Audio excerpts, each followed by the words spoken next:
Welcome to the show, folks. This is Wrestling Changed My Life. Here we go. I don't have connections in the wrestling world, and I wasn't a good wrestler. I don't really have a wrestling background. When I kind of started getting into this whole thing, people were like, who the heck is this guy? We can endure anything and adapt and pivot and change. Wrestling gave us that ability. I would say nothing in life has impacted me more than the things wrestling has taught me in terms of self-reflection, resilience. Toughness. Some guys have it, some guys don't. Adversity, 100%. How to pick myself up and be a man after I failed. And everything that has shaped my life and where I'm at today would not be there without the values and basically the lessons I've learned through the sport of wrestling. For me, wrestling saved my life because it allowed me to focus and channel my energy. We're fortunate if you wrestled, because if you wrestled, natural talent helps, but it's 5% of the ingredient. It pales in comparison to heart and technique and effort. It humbled me, taught me humility. Nothing can humble you more than wrestling. I think it's the learning to adapt, right? You learn how to adapt, you learn how to solve problems.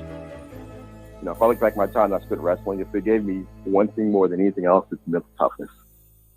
We're back, ladies and gentlemen. I've missed you. I love you. My guest today, Stalemates host, Zach Bogle. If you haven't heard of Stalemates, go to YouTube. Check out Zach's videos. He has some incredible content covering the wrestling world, and I really enjoyed this conversation. Fan of the week goes to my man, Eddie J. Burnell, 93 on the gram. Eddie, you've been a longtime listener and are not shy about sharing which podcasts you listen to on Instagram. So I really appreciate that, man. Folks, if you want to support the show, please go to our online store. That's store.wrestlingchangemylife.com. We have t-shirts, hoodies, crew necks, stickers, all kinds of good stuff. All proceeds go to support this fine show. That's store.wrestlingchangemylife.com. That's it, folks. Let's give it up for Mr. Stalemates himself, Zach Bogle. Zach Bogle, welcome to the podcast, my friend. How are you? What's up, man? I'm glad we're doing this. This is going to be fun. Yes, indeed.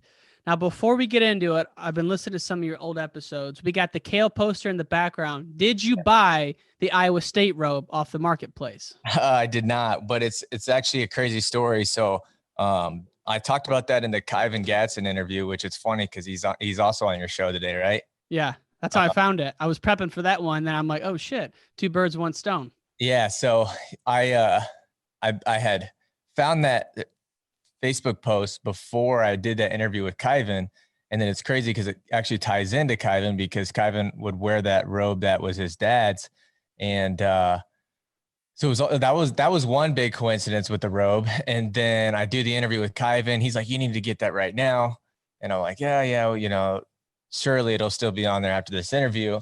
After the interview is over, the marketplace listing said it was sold. So I'm like, man, he was right. You know, I should have went and bought it.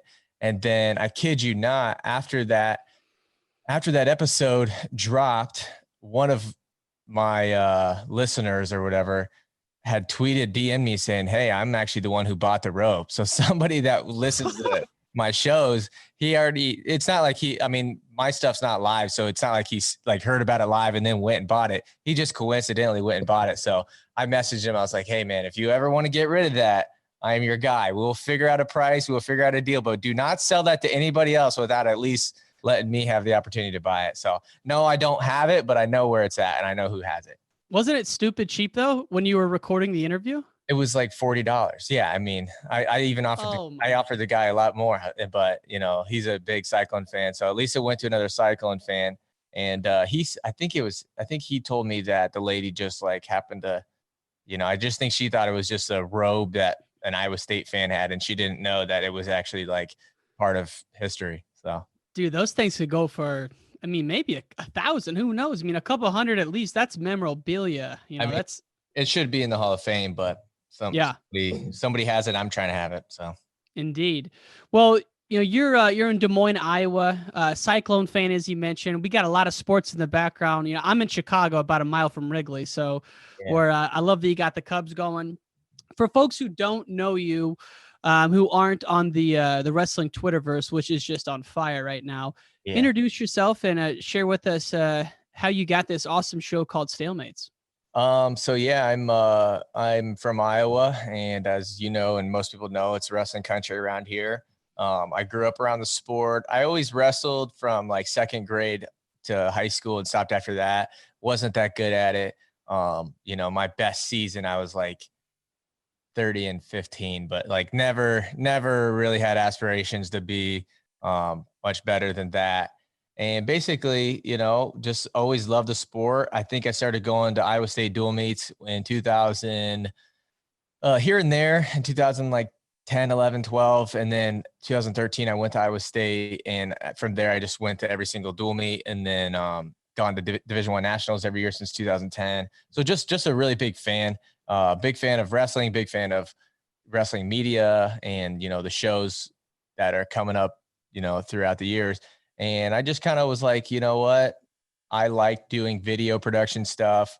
I like to think I'm pretty creative. And I said, what's missing out there? And I just, quarantine happened. I thought, you know what, let's just give it a go. And here we are. I don't know how many months later. I think we've done like 60 videos by now and just loving it, man. Dude, my favorite is Joey the Needle. Is that the only non-wrestling episode? That is. So actually, well, kind of. So in the very beginning, we were trying to figure out, I'm not sure how it was with you, but in the very beginning, I was just like, well, let's figure out what our angle is. What do we want to do? And we would do a little bit of MMA. So I would do like a MMA gambling show. So I would give out like picks and my buddy, who also super into MMA, but he's not a wrestling guy. He's just an MMA guy. We would do a gambling show. And so I was like, well, maybe we'll do wrestling and MMA. And then eventually it was just like the wrestling thing was doing so well. We just kind of stayed in that direction. And honestly, that's probably my area of like expertise over like MMA. When I say expertise, I mean that lightly, but we would, do a little bit of everything. The Joey the Needle thing was just a crazy story in my hometown. And I want to do more interviews like that. We did the Tom Brands one, which was similar, like sit down style. And the Joey the Needle story was so crazy. And I had bought his book and read it in like 2 days. And I said, you know what, let's just do it. And if people are either going to like it or they're not. And it actually ended up being like, I think it's like our second highest viewed video right now. And people really liked it. Joey's a interesting story. And we want to do kind of more, those kind of style of storytelling, and talk about some of the stories that aren't really as well known as some of the, the bigger storylines in our sport. The Needle though was just kind of like, it was a no-brainer. We wanted to do that. He's a crazy guy. And I mean that in a really good way. He's the best guy. He's one of those guys that you tell somebody who knows him, like, hey, we're interviewing the Needle, and they just smile. And so anybody that's like that, if you're barely in the wrestling world or if we just think it's a good story, we might do it. So what's his story though? He was convicted steroid dealer, and is he from your hometown? Is that the connection? He's from my hometown. And like I said, I've always kind of known the story a little bit. I'm just kind of fascinated with that kind of stuff for some reason. I'm wired that way, that I just like, the mob movies. He's not Italian, but like old Italian crime stuff. Oh, the best. Yeah. The best. And he's kind of like that. He's kind of like a Joe Pesci in a way. And yeah, he's from my hometown. He got into selling steroids and just had a wild life selling steroids. And, at the same time, how it kind of ties into Stalemates a little bit is he was coaching a UFC fighter. So there's like, I'm from a really small town. We're actually pretty well known for wrestling in Iowa, but we have a guy who was fought on like the second overall UFC card ever. And this guy actually even knocked out Alistair Overeem. His name's Bobby Hoffman. And so at the same time that Joey was selling steroids, he was also coaching Bobby Hoffman all over the country. So they were just traveling around the U.S. So they were going to Hawaii, they were going to Utah, everywhere. And Joey was selling steroids, doing what he was doing, also coaching this heavyweight who was just this crazy person that was just knocking everybody out. And so the stories that they have is just, it's amazing. Just slinging the juice nationwide, huh? Yeah, the Needle, man. That's such a good nickname. God, I love the video. And were you in like some kind of old theater that you rented out, or do you live there? That's what I don't live there. So that's actually in my hometown. So my wife's family owns that building, and it used to be a Mason lodge.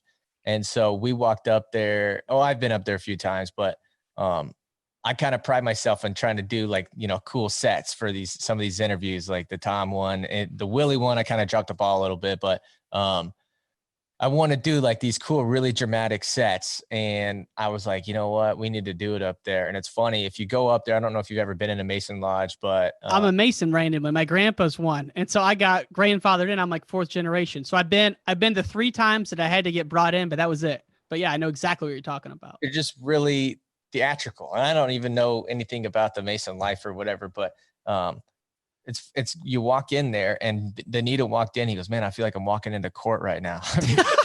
Because he's he's been through that. But yeah, that was an old Mason lodge in my hometown that's no longer in use, but it's beautiful. So dude, those old those small towns. I'm from a small town right in the Quad City area, about 6,000 people. There's those old abandoned buildings, and I figure that's what it was. What about the production crew? Is that standard for you, or is that special for that one? There's a shitload of people there. Special for that one. So like we were talking a little bit off air, I'm pretty particular with how I want things to look for certain things. And so that was going to be a higher production thing. And I don't know about you, but when I'm doing an interview, whether it's Zoom or anything like that, I'm trying to focus on the subject. So as many distractions as I can take away from that, I'll bring in a production crew. So that way I don't have to worry about, is that camera recording? Is the battery okay? Is the memory card okay? Is the mics, stuff like that. So something bigger like that, I want to focus more on who we're talking to and less about all those little things that somebody else should be worrying about. So we had a film production crew, kind of, I say that lightly, but they do really good work. And we brought them in, and it was a lot of fun.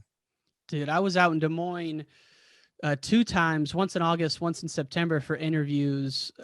Most of them are done over Zoom, but if I'm doing a documentary, they'll be done in person. And both of those were in person. And I was doing it solo. I've always done it solo. And it's like, to your point, you're checking the freaking batteries, you're checking the wiring, and only the most nerve-wracking part is when you watch it all afterwards and make sure it all worked, And yes, there's no people who don't do this won't know that feeling of like, there's so many different things. Like, you're worrying about the pre-production stuff. Then you're worrying about the actual interview and the content. Like, did you do a good job?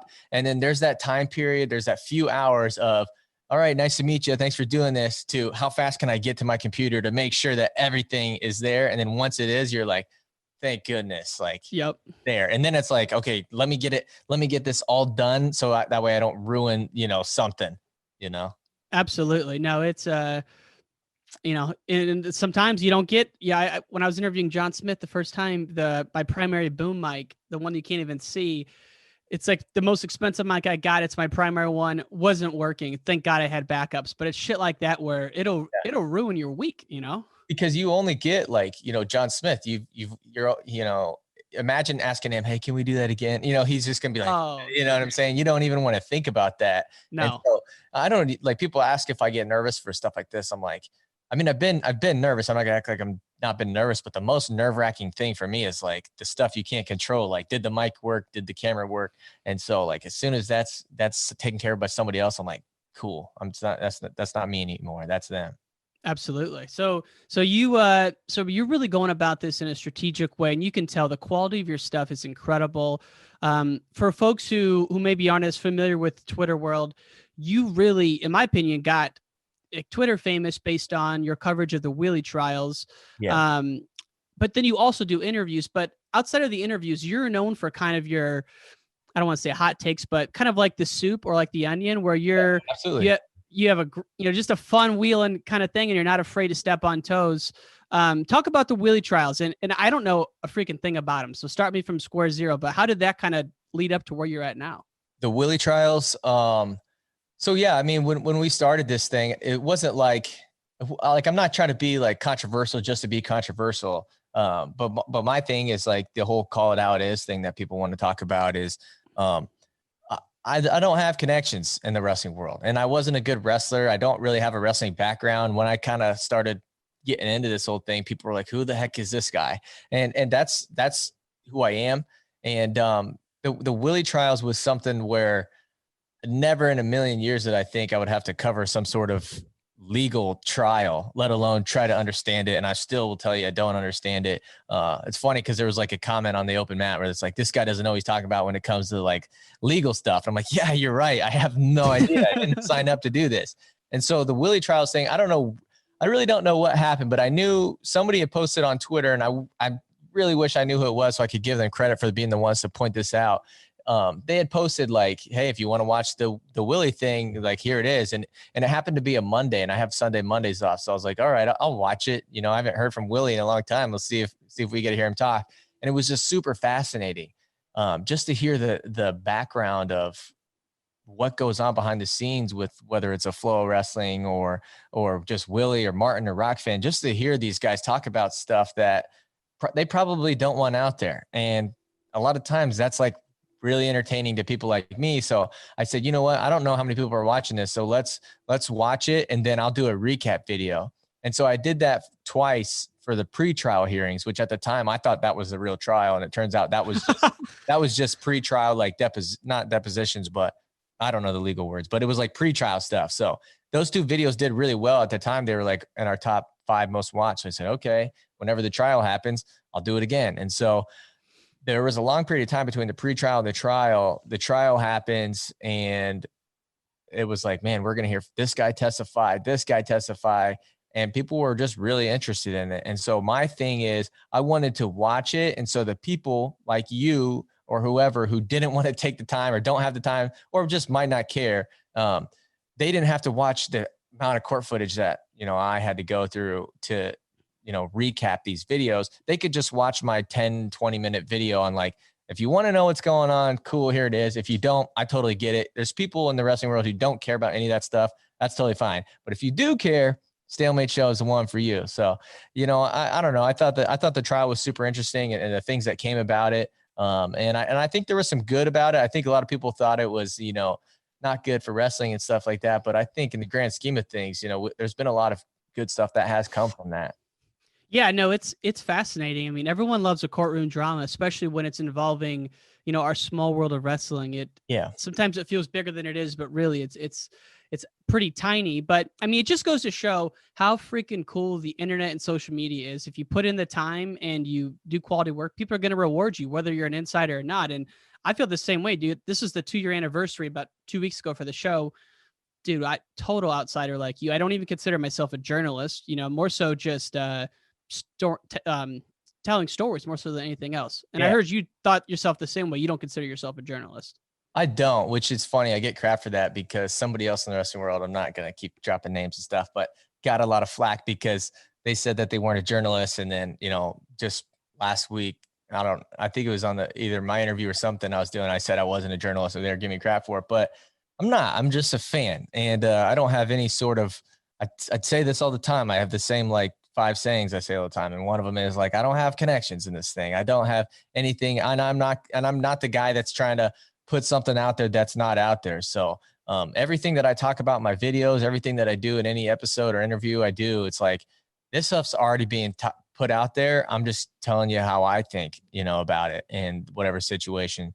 And, you know, stuff gets leaked to me often. I'm like, man, I'm offended that you would think that I would just put that out there, you know, like, you know, like that's not, if that's who you think I am, I need to change what I'm doing, because if you think I'm going to leak this or say this or do that, it's like, I'm only giving my take on stuff that's already out there. And I think if you're a journalist, you're somebody who, you know, might go digging around and, you know, look up some stuff or bring something to light that might not be. And that's not really what I do.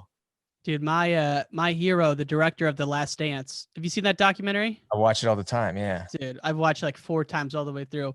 The guy who directed that, you know, he did like 106 interviews. He interviewed MJ 3 times, and I've listened to every interview he's ever done. He's insistent that he is not a journalist. He's a storyteller. So once he said it, I'm like, we're in. Once you said it, I'm like, we're thinking about this the same way. Yeah. And I think journalists are, you know, awesome. I think we need them. They're amazing, and they do stuff that I don't want to do.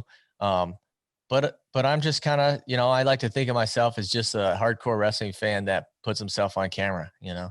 Amen. And you have some really creative ways of doing it, and you bring the humor in, which sometimes wrestling can be a little stodgy. I caught some flack for saying we're a little PC sometimes. Yeah. But you bring the fun in. Tell me about the trip to Campbell. So you do some of these videos to kind of promo a wrestle off. Is that like part of your regular cadence, or you just got a hair up your ass and said, I'm going out to North Carolina? Well, it's kind of one of those things that it's something that I really want to do. The problem is there's no wrestling going on. You know, Right. So we started this thing in like a week after they said that there wasn't gonna be Division I nationals last year, and so there hasn't really been wrestling going on.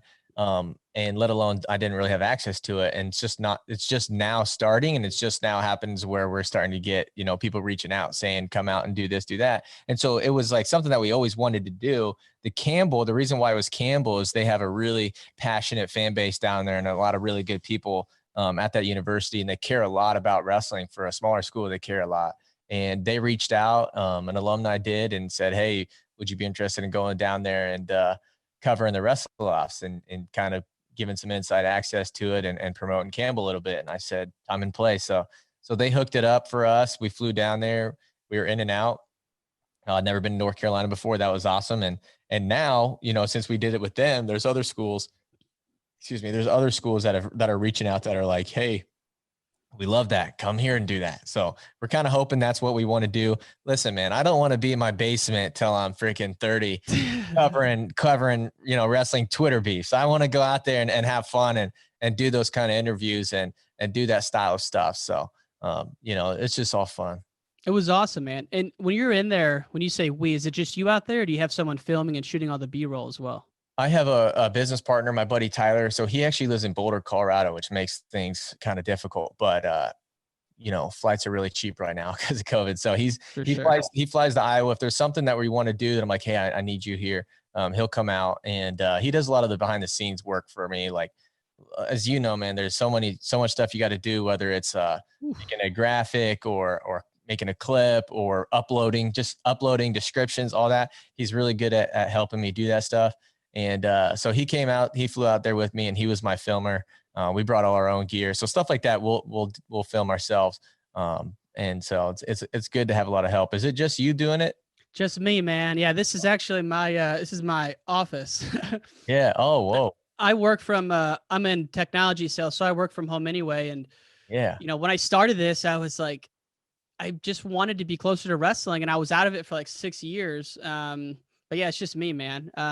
When the last time I went to Oklahoma for this documentary I'm doing, I took my brother Tanner with me. Yeah. But a lot of it's just me, dude, like getting up at 4 a.m, driving to Des Moines, driving back in the same day. But I have a little bit of a control freak problem. So I need to allow, you know, get off the reins a little bit and let some other people do it. But yeah, just me so far, my man. That's the same thing with me. Is like, it's hard for me to ask for help from other people because it's like, I know exactly how I want it. And so sometimes it's faster if I just do it, you know, right. Even though it's going to take me more time, I don't have to go back and forth with somebody like, hey, do this. It's like, I know exactly how I want it and I can get it done, but just let me do it. But, you know, for me, it's like, sometimes I need help, you know, I need help. Absolutely. And you said you don't work on Mondays and Sundays. I noticed just through Instagram, you're a barber by trade. Yeah. And what I love just about researching you for an hour or so is that when you go into something, you're all in. Like you are you think of being a barber as a craft, it seems like to me. Yeah. So how did you get into that? And like, where are you at now with that? Well, it's exactly what you said, man. I go all in. So I actually went to Iowa State for a year. Got good grades. I liked it. College was a lot of fun. And then I dropped out because I just couldn't get myself to commit to go all in on it. And I know that when I like something or when I'm into something, I go all in. I spend every dollar I have doing it. I spend every hour thinking about it, doing it. And for me, college really wasn't like, I was trying. I was signing up for the clubs. I was doing all the extra stuff. And my mind was just like, I don't really care. And, that's kind of the person I am. I'm not, you know, there's people who go all in on every single thing that they do. That's not me. I go all in on the stuff that I like, and the stuff that I don't like, my mind could care less. And I don't really want to do it. And, you know, I know this is a wrestling podcast and stuff, but wrestling was kind of that way for me. Like, I loved it as a fan and I liked winning, but I didn't have it in me like every other guest on your show where they wanted to be the best, you know? Right. And so I have to be very focused on anything that I do to be good at it. I'm not naturally talented at a lot of things. I have to focus and be good at it. And so barbering was one of those things that as soon as I kind of found it, dropped out of Iowa State, started, fully focusing on that and trying to be the best that I can. And it's a job that I love. I've never had a day where I don't want to go do it. I want to do it forever. And that's just kind of how I'm wired. I want to be able to focus and go all in on it rather than just kind of like, this pays my bills, Dude, there's nothing more depressing and suffocating to me than the 9-to-5 that you don't care about. Yeah. And that's what's tough with Stalemates is as it's growing, it's like taking up more of my time and which takes away more time from barbering. I'm recently married, and it's like, how do you juggle? How do you wear all these hats? But, I'm trying to figure it out. Yeah, man. I mean, it's the way you're growing now. And I can only imagine you're thinking about this kind of how anyone who's in this game thinks about it. It's like you got your full length interviews, you got your social media posts. I mean, do you have a regular cadence where every week you're putting out episodes, or how do you look at your kind of a month out planning wise? I try not to plan that far ahead because, it just happens that there keeps being drama in wrestling. And I keep saying like the content gods are blessing us, they keep giving us, whether it's a Pat Downey or whether it's the Dayton Fix thing or whether it's the Wheelie Trials, whatever it is, it's like these things keep happening. But if you think about it, that's kind of how the wrestling world's always been. That's why the forums are so live, because there's people that seek that stuff out and want that drama. But we will be announcing something soon that it'll be more of a regular thing. But we are doing at least like one video a week. But it's tough for me to like plan something out in advance because a lot of our videos are pretty topical. So it's like I can't plan for something to happen and 3 months from now or 2 months from now because you don't know. But something like a Campbell or this other schools that we might be doing, that can be planned out. Well, it makes sense. That's why the videos are doing so well, is that it is relevant. I mean, that's one of the big things. My man, Gary, are you a Gary Vee follower?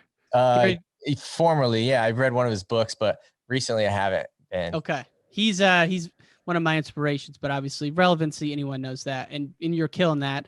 And so I noticed you got the hat, you got the gear. Where can folks support the show and find all that awesome merch you got on there? Our website, stalematesshow.com or stalemates.bigcartel.com. We promote it. We promote it, everywhere. That's one thing with like, I hope wrestling happens because I want to, I want to be able to go somewhere and see somebody wearing our stuff, and I don't know. I hope that happens. I don't know if it will, but yeah, we have all kinds of merch on there, but that stuff's going to be changing shortly here too. Can't really talk about it too much, but I hear you. Eventually it'll be a lot. Right now it's like kind of mom and pop, somebody the other day messaged me and be like, hey, did your wife write this label? Because that's not a dude's handwriting. Like we're very much like winging this thing, doing it ourselves. And hopefully that's going to be changing here soon. But yeah. Are you mailing all of it or are you drop shipping it? I mail it all. So my God. Yeah. Why? Well, at the beginning we were selling like 2 shirts a month. So it was like, easy, it was like super easy. And then the past few weeks, our channel's gotten a lot bigger and now it's tough. After this interview, I'm going to go package up a bunch of labels and hopefully get my printer working so I can not write them out ourselves. But yeah. What do you do? I drop ship through Printful. Okay. My buddy runs this podcast called Talkin' Yanks. Okay. And he had been doing it for like 2 years, and it's a Yankees podcast. Last summer, he caught something kind of like you're catching out, and he went to number 2 on Apple on all sports podcasts, second behind Part of My Take. Holy crap. And then he started a team. He started another podcast called Talkin' Baseball. And now he's got like 4 staff members. He's got Matt. If you go to his YouTube, Talkin' Yanks, he's doing really well. And so I just knew him when I was living in California. I knew him and I'm like, dude, I want to do that. What are you doing? And it was posting videos every day. And then once I started doing that and getting some growth, I looked at his online store and he goes, dude, keep it simple. Just go Shopify and Printful. So it's good because you don't have to have any overhead, but it's not the same kind of quality control, but I order everything before it goes live. But you just, the boxing and shit was always so, I hate mailing things out, dude. Anytime we do a giveaway, I dread the part of mailing the thing out because I just hate going. So I may switch to what you're doing, but dude, it's a lot of work. It's a lot of work. I don't even know if it's worth it, man. Cause like, I don't think it is. That's what I said. I'm like, who cares? Like we are making a little bit of money, but for me, it's not really about the money thing. It's like I said, I want to be able to go somewhere and see somebody wearing a Stalemates hat or shirt or just them seeing that support physically on somebody is what it's about for me. But at the same time, it's like, I got to pay for a stamps.com thing, a ship station membership, supplies, and then the actual merch itself is expensive. We've made shirts that I thought I was gonna, freaking retire off of. I thought I thought this, like the Starwater one, it did really well. It's actually done a lot. It's done way better now. But for like a month after I made that shirt, we were like in the hole on it, and I was like, man, I thought I was going to show up to Carver Hawkeye this year and the whole arena would be wearing Starwater shirts during the Oklahoma State thing. And then that ended up not happening. But yeah, I don't know. It's cool to have merch and stuff. It's just a lot of work, and people don't. I thought merch was going to be like, I thought we were going to defy the wrestling world and not do subscription and not do paywalls or whatever and just live off the merch. But it's a grind. It's a grind, dude. And like you said, you make a little more money when you ship it yourself, but it's just such a pain in the ass. And, we got so many things going on. But I didn't even know about the Stallwater shirts. Is that obviously Okie State, something in relation to that? Yeah, I like talking about the story because it's a lot of fun. Hit me. So you said earlier that I'd say hot takes and stuff like that a little bit, which is true. I made a video about the Dayton Fix situation. And if you watch the whole video, I didn't bash him. I was just kind of like, I said that he was like OJ Simpson because of OJ Simpson's defense was, the glove didn't fit. You must have quit. Not saying OJ Simpson did it or didn't do it. I have no idea. I wasn't there. Right. But the glove didn't fit, didn't quit, whatever is a pretty bizarre defense that happened to work kind of. Right. Right. And then Dayton fixed this whole situation. The whole water bottle thing. I don't know if it happened. I don't know if that's true or not. It could be true. It could not be true. USADA eventually said that they believe him because they gave him a lesser sentence. But I said that the glove defense and the water bottle defense are both equally bizarre. Whether they're, it could be true. It could not be true. I have no idea. I'll give them the benefit of the doubt and say that it was true. So I made a clip where I said like, wrestling has its first OJ Simpson. Like this is such a bizarre defense story. Right. And to my own demise, I made that clip and put it on Twitter. So I had like a 10-minute video explaining all that, right? If you hear it all, it's crazy, but you're like, yeah, I understand what he's saying. But I made the clip saying wrestling has its first OJ Simpson and it's Dayton Fix, and I put that on Twitter, and Oklahoma State Cowboy, one of their coaches saw it and tweeted it saying, I'm a clown, this and that. And then a couple of their wrestlers like jumped in.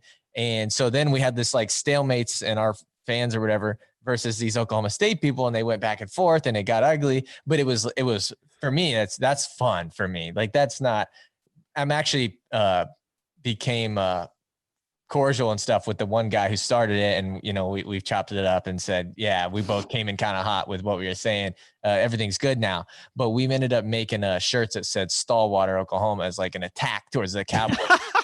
Also keep in mind, I'm an Iowa State fan. You see it back here. So it's all fun and games. I hope I can go to Tulsa one day or Stillwater and not get beat up. But we made the shirts, and I actually got the idea because I went to an Iowa-Oklahoma State duel a few years back, and there was some Iowa fan that stood up and yelled, "This isn't Stallwater," and I just like, this is like 5 years ago, and I literally like wrote it down like I'm gonna use that someday. Someday I'm gonna use that, and the Cowboys, they are what they are, Dude, it's fantastic, and the thing that really caught my attention was that you were the only dude covering it at the time. For some reason, it was like a hot topic. No one wanted to cover it, and I don't understand why. And I could be wrong that other people were, but I think it's about being first. And I talked to Tony Hager and Adam Fellers about this. Like I was the first one that did that, and then all of a sudden, Hager and those guys did. And I was like, you guys didn't get a single flack for it. And I did. And they're like, well, you were first. Like, nobody wants to be first. But at that time I had like 10 people listening to my show. So I didn't think anything of it. And then somehow got in the feed of the Cowboys, and it just, went like that, which is fine. I like, if I'm going to say that kind of stuff, that's going to happen. People aren't going to agree with you. And I'm totally fine with being called a clown. And that's helps ultimately drive views for my show. Did I say it to drive views? No. Did I make that clip to drive views? Yes. Absolutely. So I agree. Like, everything I said, I didn't say it because I thought it was going to drive views, but I did make that clip because I wanted people to watch the video so they could see what I was trying to say. I'm with you. I like it, dude. And that's when I first realized, I'm like, okay, kids saying some stuff. I love it. And I like Oklahoma State. I like all wrestling. It's not like it. That's the thing about wrestling. MMA, maybe not so much, but in wrestling, you say something like that, you might be ostracized for years at a time from a program. It could be life where people don't forget that shit. It's crazy. Yeah, absolutely. And that's fine. Like I'm all about, rivalries and making things fun and interesting. And granted, like, what's the saying? Like, if people don't care, if people aren't getting mad, that means they don't care. Right.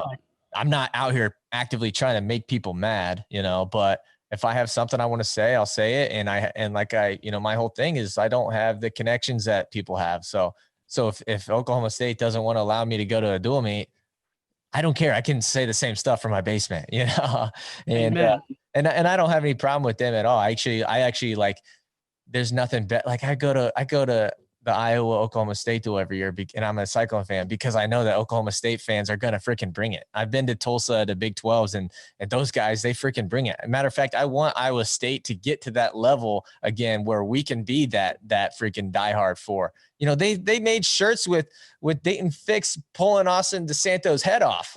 They're wearing them all over the box center. Like, for God's sakes, like that's exactly, what I want to see. I love that. So if they're going to make shirts ripping my head off, go ahead. Well, especially now that we got AJ Ferrari down there, he's going to provide a lot of entertainment for years to come. I love it. And whether you agree with what he's saying, I know you got into the politics stuff, but whether you agree or don't agree, like, people are now going to pay attention to AJ Ferrari. They already were, because he's a good wrestler.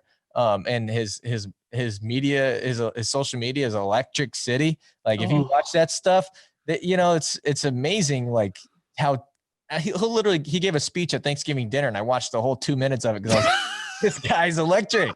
He's incredible. There's something about him that it's the same thing with DeSanto. There's something about these guys that you're just, it's genuine, and you just want to see how's it going to work. And those are the people that the sport, I think, really needs to dive into and be like, these guys are stars, That's why I was sad to see Pat Downey get ousted like he did. I mean, he said some things that no one agrees with. And, I really don't know the full extent of it, but I just know that he's no longer a voice, and maybe for the right reasons he's out of it. But dude, he was fun to watch, and people would always watch him wrestle. So I don't know what's going on with them, but have you ever had anybody reach out to you like, hey, why'd you say this or why not? I know you don't, dude, like, a lot of hype, but people get pretty sensitive about stuff.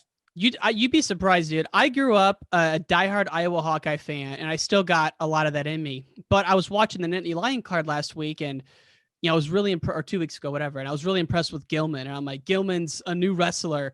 All these Hawk fans jumped in, and they're like, oh, what, does he love wrestling now because he's with KL? And I'm like, dude, I'm a fucking Hawkeye fan.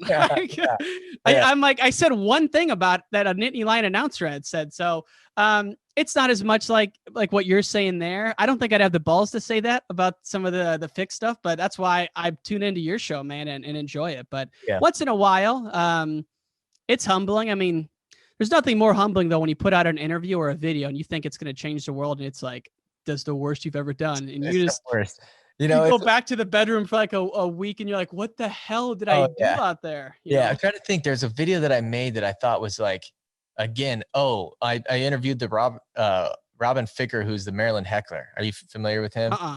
So if you go to Division I National, do you go ever? Dude, I've never been. I was gonna go this year. I had tickets and everything. Yeah. Well, if you ever get a chance to go, do it, because it's awesome. But Jimmy Sheptock, when he was doing his thing. He was number 2 in the country or whatever. He got second. And that whole year at or that whole Division I Nationals that year, the Maryland heckler was there, and he's just in your face.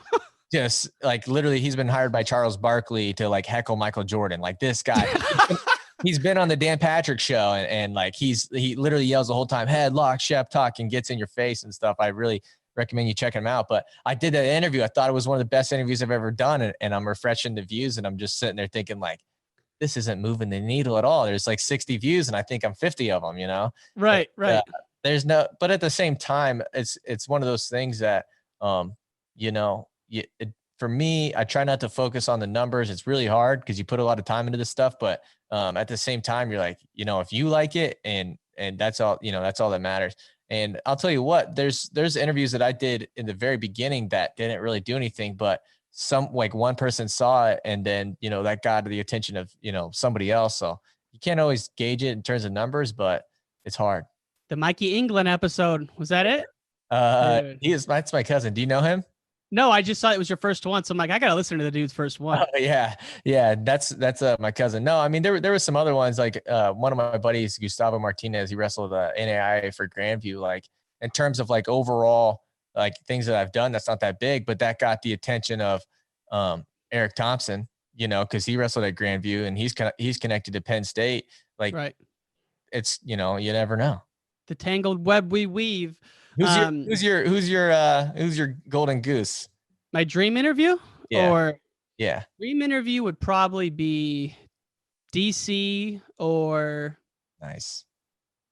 Yeah. I mean, I'd love to go over to Dagestan with a translator and just sit down with a mic for 2 weeks and just interview all those dudes. So you're really big into international stuff then. I love it. Yeah, I love I've always been fascinated with history, and my dad was a Cold War, he loved talking about it. And so at a young age, I was obsessed with the Soviet Union, the Cold War, and just like how intimidating it all was. And then, you know, once I got to interview Sergey, I was like, holy shit, dude, this guy is living in the United States. I got to talk to him. And so that just kind of furthered my interest. And the world championships that hooked me was like 2018.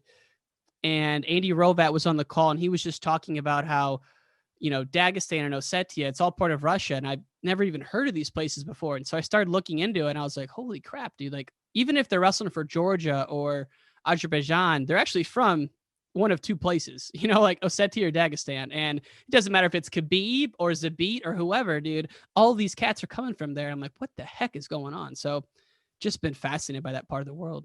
Yeah. I'm trying to get more into the freestyle stuff. Like, again, I'm a diehard college wrestling fan. So a lot of I watch the big tournaments and you know, world team trials and the US Open and stuff, but with these RTC cards, I'm starting to really get into freestyle a little bit, and it's a lot of fun. But DC would be cool, man. Have you ever, are you close to getting that at all? Well, he's been on my show once. So I had an episode a while back called the Gator Wrestling Club Story. Okay. Do you remember the Gator Wrestling Club? No, but it sounds familiar. In 2004, they were like the Titan Mercury. Okay. They had Guerrero, Jamil, DC, and then Terry Brands was at Tennessee Chattanooga. And so all the Tennessee Chattanooga guys were in it. And so it was kind of like Gator was like a super club, not as big as Foxcatcher, but it had the best guys, right? Mm-hmm. And so Guerrero was texting me. He's like, hey, do you want to get on talk about Gator? I'm like, dude, I would have done anything just to say hello to you. The fact that you want to get on and talk wrestling, fuck yeah, you know? So yeah. I get on with him. He's like, let me invite Jamil. Let me invite DC. And I'm like, trying to act cool. You know, I'm like, yeah, call him up. Call up DC. Yeah. So we get on the Zoom, and Jamil and Guerrero show up, and they start telling stories. Because the Gator Wrestling Club was founded by this guy in Louisiana, some rich cat, and he had this old abandoned building that was converted into this kind of wrestling house. And so Guerrero was talking about how Terry Brands would come down there, and it'd be John Smith coaching Guerrero wrestling Terry, just crazy stuff. Yeah. So we're like 10 minutes into this Zoom interview. DC hops on and takes over, like just starts telling stories. And, you know, so it was awesome. And he may or may not remember me from that. Probably not, honestly, because it was really just Guerrero and Jamil Kelly talking stuff. But, you know, I would love to have DC back on. Yeah, that's got to be the dream one for me, dude. What about you? I mean, for a long time it's been Kale, but Kale is, I honestly don't even think I'd be ready for that because he's a killer. and, Yeah. and, you know, it would also be one of those things I would want to sit down and give him, I call it the Tom Brands treatment now, where I sit down in person and do that. You got to do that in person if you get that one. Yeah, he does have like a sense of humor, a dry sense of humor, and I can kind of have that too. But it's also one of those things like you just don't know. You don't know if he's joking or not. And Right. you know, I don't know if I'd be that good at it, but I mean, I don't know. It's tough. Like a lot of mine are topical. So like right now, like AJ Ferrari, like that's who I would want, you know? But too, like a lot of the college athletes are tough because they don't know what they can and can't say or what they should and shouldn't say. We're like coaches, they know exactly what they can say and exactly what they can't say because they've been doing it for so long.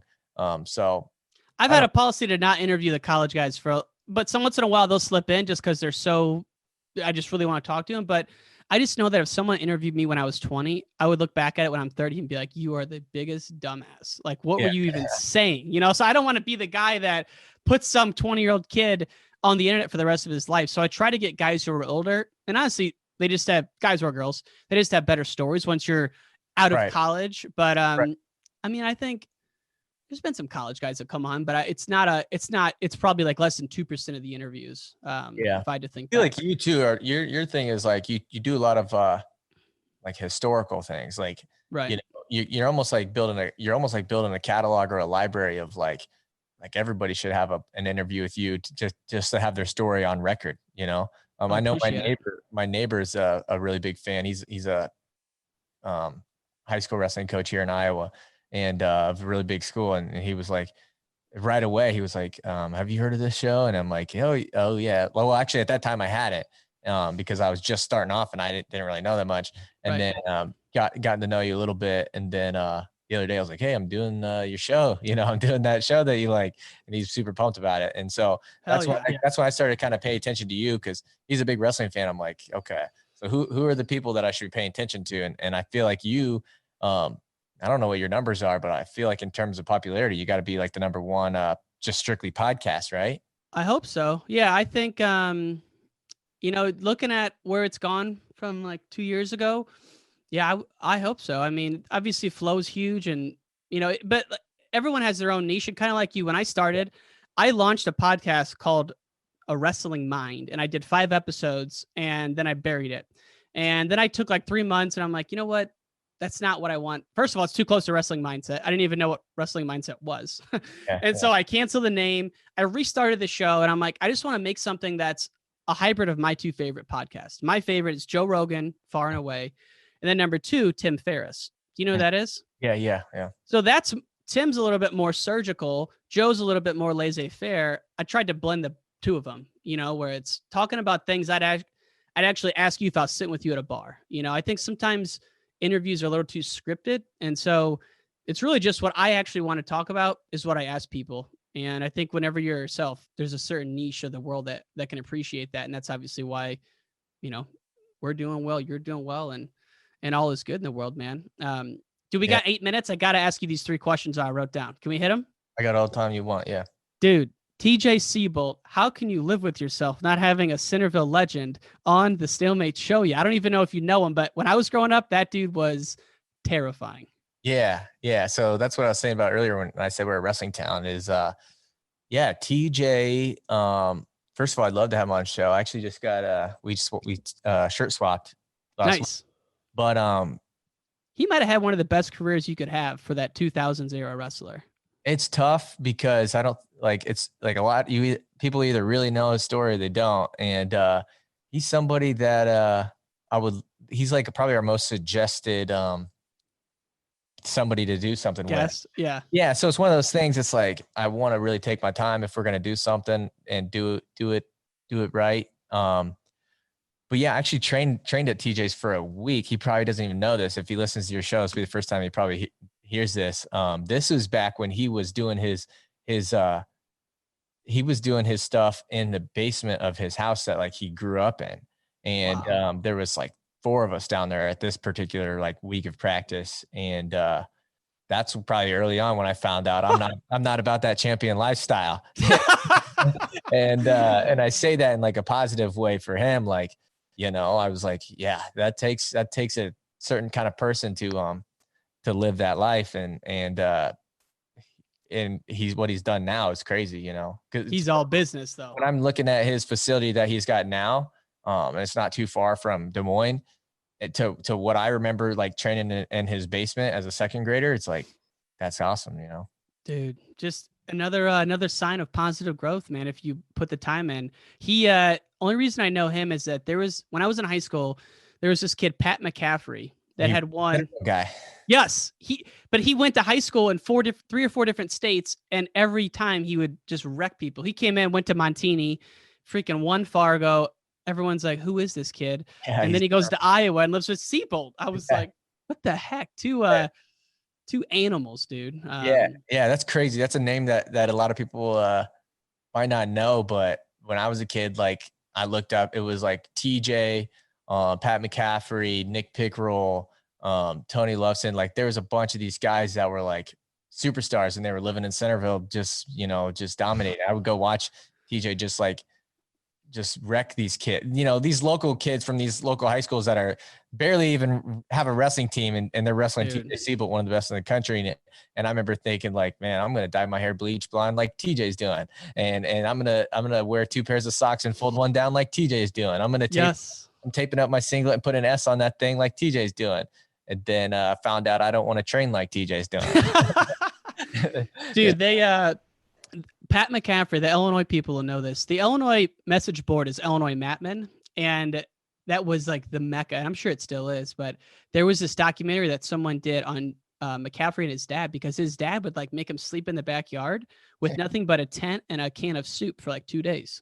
Yeah. And someone got word of this, and they're like, something ain't right over there. I mean, if Pat or his dad are listening to this, we're saying this in the most complimentary terms possible as a wrestling fan, but people were awestruck by this kid. And anyway, that's the TJ Siebold tight end. One Pat McCaffrey thing. This could be a legend from when I was a little kid, but did he live in Russia or something? So the summer between Pennsylvania and Illinois, his dad put him on a plane to like Dagestan or Ossetia, and he went over there for like 3 months. That was true. Yeah, and he was crying at the terminal. His dad pushed him down it. Dude, this was like the high school, middle school Illinois tournament folklore for years, dude. And I was on his Fargo team. He showed up like 20 over. Like in the day before, he was 10 over. And then Bormet was our Team Illinois coach. He's like, dude, this kid, you know, kids who are like, if their dad's really strict, when they get away, they're wild. Yeah. It was like that. And he showed up at Fargo camp and was so overweight. Then he went on to win it, but he never warmed up. Just crazy shit like that. Yeah. I mean, that was one of those rumors that were like, yeah, we got this new kid, Pat McCaffrey, who like wrestled in Russia. And I didn't know if it was just one of the, you know, like Bo Jackson did this, did that. That's what I thought. For sure, dude. 2 more for you. I know you're a McGregor fan. Who you like in McGregor Poirier? Conor McGregor. I mean, I've lost a lot of money on Conor throughout the years, but I've also won some money on Conor throughout the years. I'm a huge Conor McGregor fan. He's like really the only reason why I'm like super into MMA. I've only been into it since like 2015. I mean, I used to like, if I was like, oh, Daniel Cormier is fighting this weekend, I'll watch that. But once Conor started fighting, I would watch a lot of cards. Then you get to know the undercard fighters, and then now it's like I watch it every weekend. But I think Conor's in a good place. And Dustin Poirier is really good too, but people forget how good Conor is because of how bad he got beat by Khabib. But it's like, it's Khabib. And plus, I think that you can make an argument that Conor was probably in the worst spot in his life at that point. You know, he was partying and doing everything else that he shouldn't be doing. And now he's a lot bigger. He's there's a theory going around. He's got a shaved head right now. And if Conor comes out with a clean haircut, he wins. And if he comes out looking shaggy, he loses. So keep that in mind. Dude, there we go. I love nothing more than to see Conor McGregor fighting every 3 months. I mean, he, to your point, always been a fan of it just because Miletich is from the Quad Cities, which is where I'm from. Yep. But he brought me back in, and I hope him and John Jones and all those guys get back into it. Yep. Last one, dude. Where in the world did you get that orange sports coat that you wore for the Campbell show? That's my last question, because that thing is bright orange. I got it on Amazon for like $40. As soon as like we booked our flight, I bought that right after that. And the plan was to wear it out there And actually, the original plan was I was going to be like an honorary coach for the wrestle off. So I think what Campbell normally does is they do, their wrestle offs, and then that way their coaches aren't coaching against each other or against an athlete. They just bring in like, the football coach and the volleyball coach, and they're sitting in the corner pretending to coach. And so originally that was the plan. Obviously with COVID, things changed and I don't know, something else changed, but I ended up doing a totally different video. And so I didn't even bring that suit out there, but yeah, I got it on Amazon, and it was also like way too big. I'm really skinny, and this thing was just so baggy that I was like, I can't wear it out there, nor am I going to get a $40 Amazon suit tailored. It was choice, man. It just goes to show. And the reason I brought it up is that your creativity is awesome. I'm really excited that you're in the wrestling world, man, and doing this. Everyone can find you. Stalemates, it's everywhere. And if someone's living out in Des Moines, they want to get their hair pieced up, how do they find you? We do all online bookings, but we stay pretty booked up. Like I think you can't get in for like 4 or 5 weeks. So what's it called though? It's called Paramount Barber & Co. Yeah. Paramount Barber & Co. Only had one person. I've had one person walk in and what's up, Stalemates? And it was the first time anybody's ever done that. And I remembered I didn't even know what to say, kind of thing. I was like on my phone going through Twitter and something, and someone walks by like, "What's up, Stalemates?" And then I was just like, "Thanks, man." Like I didn't even know what to say. He didn't even say anything. He didn't say like a compliment. He was just like, "What's up, Stalemates?" I'm like, "Hey, thanks." I didn't even know. But yeah, dude, I love it. Well, I guarantee that's going to happen more, man. I'm a big fan from Chicago. And if you're ever up here, let me know. And I hope to cross paths soon, brother. Yeah. If you ever need somebody to hit record and make sure that your mic's on, let me know. And all great things must come to an end. If you want to hear more from the podcast, text WRESTLE to 555-888. That's WRESTLE to 555-888. You can also find us on Instagram, Wrestling Changed My Life, Twitter, Ryan_N_Warner, as well as our website, WrestlingChangedMyLife.com. Take care, y'all. Take care, y'all. Take care, y'all. Take care, y'all. Take care, y'all. Take care, y'all.